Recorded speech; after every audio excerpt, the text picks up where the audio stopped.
In 2005, the United States has devoted more than $2 billion to humanitarian relief and development. And I thank the American people for their generosity. We'll continue to bring relief to the people of Darfur. We'll continue to insist that rebel groups and the Sudanese government allow international workers to deliver this relief to the people who depend on it. All the people in this room and people in this country have a vital role to play. Everyone ought to raise their voice. We ought to continue to demand that the genocide in Sudan be stopped.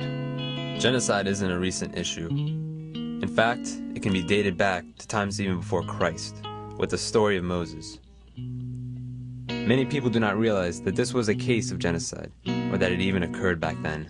Genocide? Isn't it? It's like mass killing of a group or something like that? Less than 1/3 of the students even knew what the definition of the word was, and hardly any knew where genocide was actually occurring today. Genocide? Isn't that when basically sort of like racism? I don't know.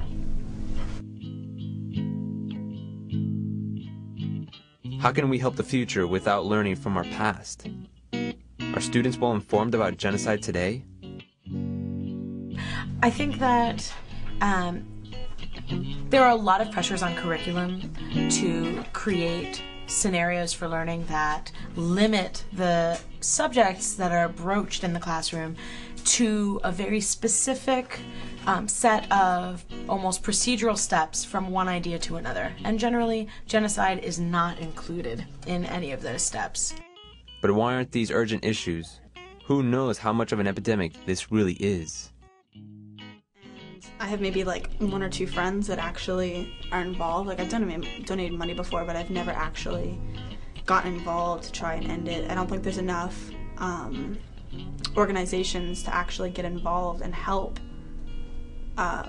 raise money. I mean, I'm sure a lot of people would want to, but there's not a lot of places in order to do it. One of the things that I'm actually most concerned about as an educator and a social sciences educator, social studies educator, is the awareness of the student body as a whole to issues in the world around them. That's kind of my job, is to increase awareness of issues that are going on today.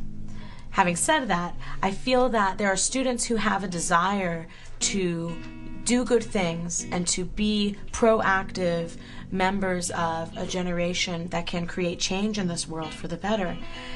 I don't think many of them channel that drive or that desire into raising their own awareness about issues around them locally, regionally, and internationally. And as a result of that, I think that there are many more students who could be involved in raising money and raising awareness of issues around the world, including Darfur.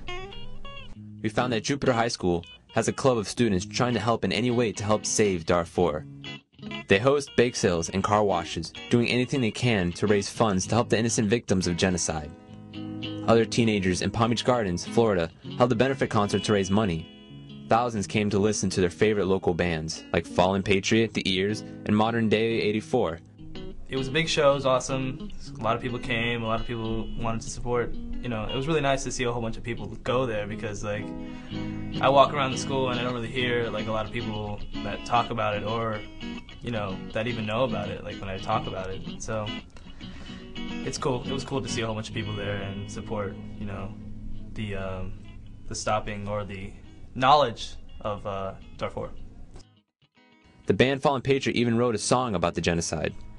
Well, we wrote a song specifically for the Darfur and the genocide going on, and at every show we mention it, and we have links on our MySpace and stuff to the Save Darfur, and we gave our money that we earned to a couple of the Darfur shows that we played. Genocide, it needs to be addressed. Teens of today are getting involved and trying to make an impact. But is that enough?